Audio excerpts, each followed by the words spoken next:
सो 90% लोग stock market में invest करना चाहते हैं, बट किसी को पता ही नहीं होता कि किस तरीके से इन्वेस्ट करना चाहिए। So this is Sadiq Ansari and you are watching Ado Finance Insights. बिना डीमेट अकाउंट के इन्वेस्ट करना बिल्कुल पॉसिबल नहीं है, और डीमेट अकाउंट को ओपन करना बहुत ज़्यादा ईजी है। सो आज की वीडियो में हम समझेंगे स्टॉक मार्केट किस तरीके से काम करता है, डीमेट अकाउंट होता क्या है, और लास्टली डीमेट अकाउंट किस तरीके से हमको ओपन करना है। So stay tune in this video if you want to know how it works. और अगर आप इस वीडियो में बने रहते हो और आप स्टॉक मार्केट में नए हो, सो आई डेफिनेटली गारंटी यू कि आपको कुछ चीज़ें समझ में आएगी जो एक नए इन्वेस्टर को समझना चाहिए। So stay tune in this video. So यहाँ पे जब नए लोग इन्वेस्टिंग के लिए आते हैं तो एक बहुत ज़्यादा कॉम्प्लिकेशंस वो लोग खुद ही क्रिएट कर देते हैं। जैसे कि इन्वेस्टिंग करने के टाइम पे, जैसे मैंने आपको बताया, डीमेट अकाउंट बहुत ज़्यादा इंपॉर्टेंट है। तो जब केवाईसी करना होता है तो वो लोग बहुत ज़्यादा कंफ्यूज हो जाते हैं और थोड़े प्रॉब्लम्स भी उनके फेस करने पड़ता है। जैसे कि केवाईसी किस तरीके से करना है, अकाउंट कहाँ ओपन करना है, या उनके दिमाग में ये भी होता है कि हमारे जो अकाउंट बैंक से इंटरकनेक्ट है, आगे जाके कहीं वो सिक्योरिटी के नाम पे कुछ फेक या फ्रॉड तो नहीं हो जाएगा। तो ये बहुत सारी चीज़ें हैं, कॉम्प्लिकेशंस है जो एक नॉर्मल आदमी फेस करता है कि हमारा अकाउंट सेफ़ रहेगा कि नहीं, या किस तरीके से अपनी इन्वेस्टमेंट हम करना चाहे तो कर सकें। सो आज की वीडियो में हम ये सारी चीज़ें कवर करेंगे। सबसे पहली चीज़, व्हाट इज़ डीमेट अकाउंट। सो देखो, बहुत ज़्यादा सिंपली मैं आपको समझाता हूँ। पहले क्या होता था ना, जिस तरीके से आज हम प्रॉपर्टी लेते हैं उसके पेपर्स होते हैं, शेयर्स के भी पहले अलॉटमेंट के पेपर्स होते थे। तो 1994 में NSE इस्टेब्लिश हुआ, नेशनल स्टॉक एक्सचेंज। पहले था बॉम्बे स्टॉक एक्सचेंज, ऑल्दो अभी दोनों है, बट NSE में क्या होता है, वहाँ पे शेयर जो होते हैं डीमटेरियलाइज्ड किए जाते हैं। और जिस तरीके से मैंने आपको बताया, डीमेट अकाउंट खोलना होता है। डीमेट अकाउंट हमको अलग से कोई फॉर्म नहीं मिलता है, स्टॉक ब्रोकर होता है वही हमको डीमेट अकाउंट प्रोवाइड कराता है। तो बहुत ज़्यादा ईजी है। अब ये क्या होता है और किस तरीके से काम करता है, अब एक एग्जाम्पल से आपको समझाता हूँ मैं। ATM हम जाते होंगे कैश निकालने के लिए या कोई भी ट्रांजैक्शन के लिए, तो बाहर एक सिक्योरिटी के तौर पे एक आदमी खड़ा होता है, वो नज़र रखता है कौन सही है कौन गलत है, चोरी चकारी ना हो जाए।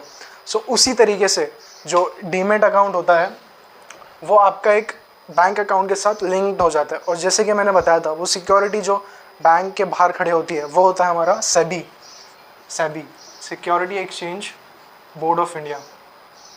तो सेबी क्या करता है, डीमेट अकाउंट के साथ लिंक्ड होता है। और ये लिंक जो होता है, ये लिंक्ड होता है सारे कंपनीज के साथ।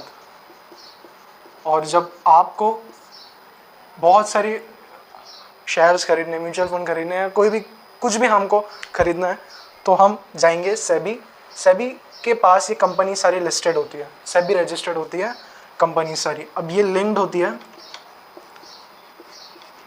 ये लिंक्ड होने के बाद जब हम डीमेट अकाउंट खोल लेते हैं तो हमारा हो जाता है CDSL। वो होता है बेसिकली जो हमारी ट्रांजैक्शन कराने में हमको रोल प्ले करता है। CDSL और NSDL, central depository securities limited और नेशनल सिक्योरिटी डिपॉजिटरी लिमिटेड।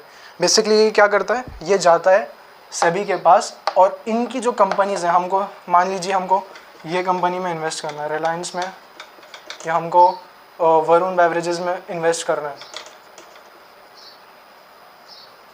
तो हमारा जो डीमेट अकाउंट होगा वो उससे जो ट्रांजैक्शंस होगी रुपीज़ में, वो इनके द्वारा होगी, CDSL और NSDL के द्वारा। और जब हमको अलॉटमेंट मिलेंगे वो कंपनी की तरफ से मिलेंगे, क्योंकि ये सेबी की तरफ से लिंक्ड है, तो हमको डॉक्यूमेंट के तौर पे सॉफ्ट कॉपी मिलेगी और हमारे ट्रेड जो होगा वो ईजी हो जाएगा। इसको बोलते हैं हम डीमटेरियलाइजेशन।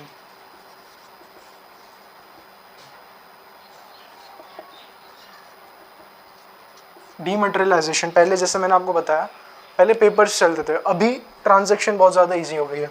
ऑल्दो ट्रांजैक्शन अगर बड़ी हो तो 1 से 2 दिन भी लगते थे पहले, लेकिन अभी डिपेंड करता है आपके ब्रोकर के ऊपर। सो लास्ट में मैं कुछ ऐसी चीज़ बताऊंगा आपको जो आपको बहुत ज़्यादा इंपॉर्टेंट फैक्टर कंसिडर्ड करना चाहिए इन्वेस्टिंग के तौर पर। जो भी हमने समझा इसको एक सिंपल वे में, आपको कोई भी शेयर खरीदना है तो आप डायरेक्ट बैंक अकाउंट से नहीं खरीद सकते, आपको वो फंड ट्रांसफ़र करने पड़ेंगे डीमेट अकाउंट में। डीमेट अकाउंट वो जो आपने अपने ब्रोकर से खुलवाया है।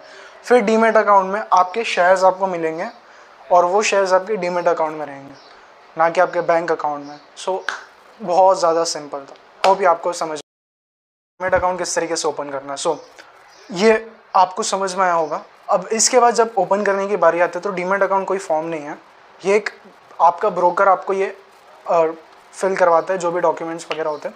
सो ब्रोकर के थ्रू आपका डीमेट अकाउंट ओपन होता है और ये डीमेट अकाउंट आपका ब्रोकर के साथ जुड़ जाएगा और उसके बेसिस पे फिर आपके बैंक से ट्रांजेक्शन होंगे और आप डीमेट अकाउंट में आपके जो भी एसेट्स होंगे वो स्टोर होंगे। अब बात करते हैं डीमेट अकाउंट और कौन से ब्रोकर से यूज़ करना चाहिए। सो मैं जो पर्सनली ब्रोकर यूज़ करता हूँ उसकी मैंने लिंक डिस्क्रिप्शन में दे दिया है। उसमें बेसिकली होता क्या है, आपको 0 AMC चार्जेस जो एनुअल मेंटेनेंस कॉस्ट होता है वो 0 होएगा, कुछ नहीं लगेगी। और अकाउंट ओपनिंग के लिए भी आपको 0 कॉस्ट लगेगा। ब्रोकरेज लगेंगे वो आपके ट्रेड्स के ऊपर डिपेंड करेंगे। सो मैं जो पर्सनली ब्रोकर यूज़ करता हूँ उसकी लिंक मैंने डिस्क्रिप्शन में दे दिया। अब बात करते हैं डॉक्यूमेंट्स की। डॉक्यूमेंट्स क्या क्या लगते हैं। नंबर 1, पैन कार्ड, आपका अपडेटेड पैन कार्ड लगेगा। आधार कार्ड, आपका KYC जो डॉक्यूमेंट आपका बैंक के साथ लिंक्ड है वही डॉक्यूमेंट्स यूज़ करिए।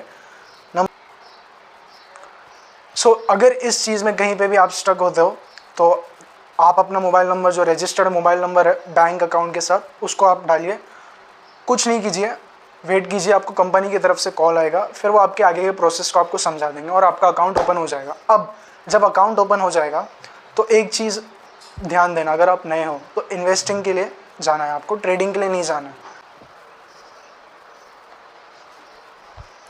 ऑल्दो जो नए लोग होते हैं मैंने देखा है वो ट्रेडिंग के तौर पे अकाउंट ओपन करते हैं और इससे क्राइम नहीं होता है, फैमिली का डॉक्यूमेंट्स यूज़ करके वो ओपन करते हैं, बट ऐसा नहीं करना है। अगर आप इस तरीके से भी कर रहे हो तो इन्वेस्टिंग के ऊपर ध्यान देना है। इन्वेस्टिंग किस में करना है, हमको स्टॉक में डायरेक्ट इन्वेस्टिंग नहीं करनी है, हमको ETF लेना है या हमको म्यूचुअल फंड्स लेना है या बॉन्ड्स जो भी है। अगर आपको डिटेल वीडियो चाहिए तो मैंने अपने डिस्क्रिप्शन में सारी वीडियो के लिंक्स डाल दिए हैं, आप चैनल विजिट कर सकते हो और यहाँ पे आपको सारे इन्फॉर्मेशन मिल जाएंगे इन्वेस्टिंग से रिलेटेड। में जो मैं ब्रोकर यूज़ करता हूँ उसके लिंक मैंने डाल दिए। सो आपको कहीं जाने की भी ज़रूरत नहीं है।